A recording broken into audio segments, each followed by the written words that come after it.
गिबि गिबियावनो गासै नोंथांमोन निउस पर्टेलनिसिम आङो आहमबाराय बाथौ इंराजि फरायसालिनि गोरायुं जानानै गाहाम हामलायनायखौ जासिहरनाय जाबाय।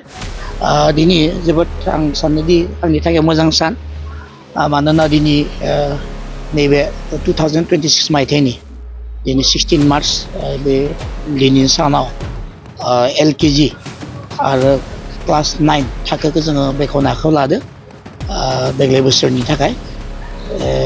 बेयावनो जोङो गुबुन क्लास KG 2 निफ्राय लानानै क्लास 12 सिम जोङो 23 मार्च नैबे 2026 गासिबो क्लासखौ जों जागायगोन।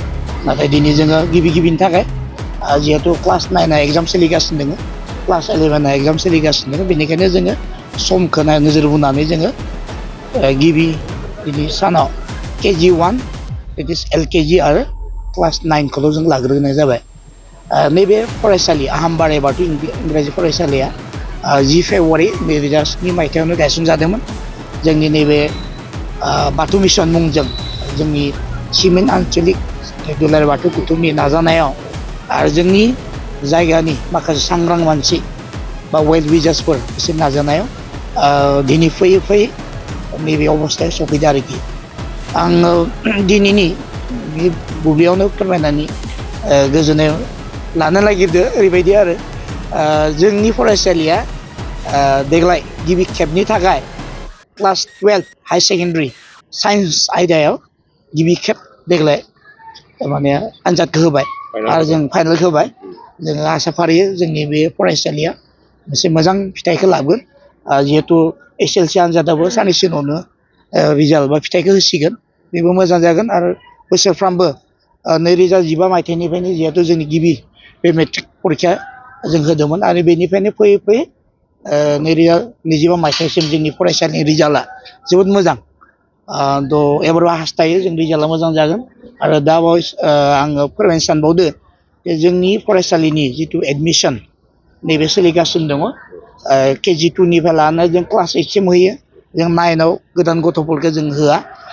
थिग बिदिनो क्लास 11आव एडमिसन सोलिगासिनो दङ।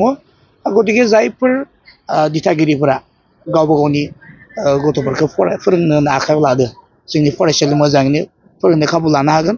मानोना बे फरायसालियाव जोंनि फोरोंगिरिफोरा मोनफ्रोमबो आयदायावनो गावबा गाव डिपार्टमेन्टनि टिचारफोरा दङ। जेरै जोङो लवार क्लासाव जों नायोबा English, maths, general science, general mathematics, computer science, general knowledge, थिग बिदिनो MIL, बड', एसामिस, हिन्दी, थ' बेफोरबायदि जों साबजेक्टखौ होदो। बे स्पेसियेल केयार लानाय जायो। जायफोरा स्ल' लार्नार बिसोरनोबो जों स्पेसियेल केयार लानाय जायो। आरो माब्लाबा जुदि नांगौ जायोबा जोङो रबिबार बा सानडेखौबो जों खाबु लायो। थ' थिग बिदिनो जोङो आर्ट्स आयदायावबो जोङो माखासे साबजेक्टखौ होदो जोङो, जेरै बड', एडभान्स बड', Assamese, advance Assamese, logic and philosophy, English, थिग बेबायदिनो इडुकेसन, पलिटिकेल साइन्स, बेफोरबायदिनो गुबुन गुबुन साबजेक्टफोरखौ जों होदों। आरो आजिखालि जिहेथु जों मिथिखाबाय जे साइन्स आयदा बा आर्ट्स आयदा गैला, नों साइन्सआव फरायनाबो आर्ट्सनि साबजेक्टखौ लानो हायो। अब्लाबो जोंनि जिथुनिखि साइन्स आयदा, बे साइन्स आयदायावबो जों माखासे साबजेक्टफोर जेरै फिजिक्स, केमेस्ट्रि, मेथामेटिक्स, बाय'लजि, थिग बेदिनो MILखौ बर' लाजागोन, एसामिस लाजागोन।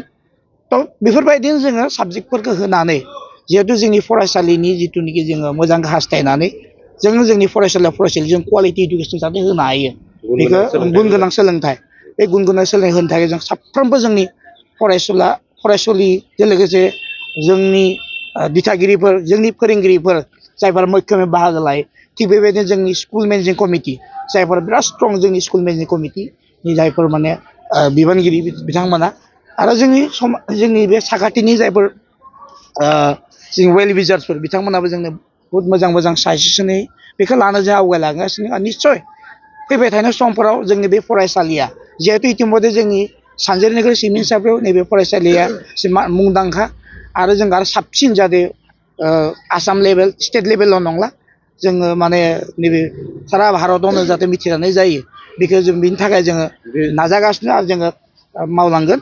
आरो जोङो मोनसे खोथाखौ जों फोरमायनो सानो नैबे फरायसालिनिफ्राय जाहाथे जोंनि फरायसालिफोरा जाहाथे फैबाय थानाय कम्पिटिटिभ एग्जामफोरावबो जाहाथे बाहागो लानो हायो इतिमध्य जोंनि फरायसालिनिफ्रायनो JEE NEET जायफोरा माने बेनिफ्राय फरायना थांबाय JEE NEET क्वालिफाइ जानाय थिग बिदिनो गुबुन गुबुन आयदायाव साख्रि मावनाय इउनिभार्सिटिफोराव फरायबाय थानाय कलेजफोराव फरायबाय थानाय गुबुन गुबुन आयदाफोराव मेजर लाना फरायबाय थानाय आं नुनो मोनदों आरो जोबोद खोनाना माब्लाबा गोजोननाय मोनो जेब्लानोखि आंनि फरायसालिफोरा साक्सेस जाबोयो साख्रि मोननाय खोनायो एखमब्ला फरायसालि फैनानै आंखौ साबायखर बावफैयो थ' बेफोरो आंनि थाखाय बिराद माने गोसोखौ माने मुलामा माने गोजोननाय होयो थ' बे आंनि खामानिया गोराय हिसाबै जेरै आं मावनांगौ आङो फैबाय थानाय समफोराव जोंनि फरायसालिखौ मोजां मोनसे थासारियाव लाबोनाय मोजां मोनसे जौगाथाय मोनसे बिथिङाव लाबोनो हानायनि आङो अरायसम नाजाबाय थागोन आरो आं फोरोंगिरिफोरखौ माने नाजानो खावलायबाय थागोन आरो बिथांमोनाबो जिहेथु नाजागासिनो आरो साबसिन जाबावगोनखौ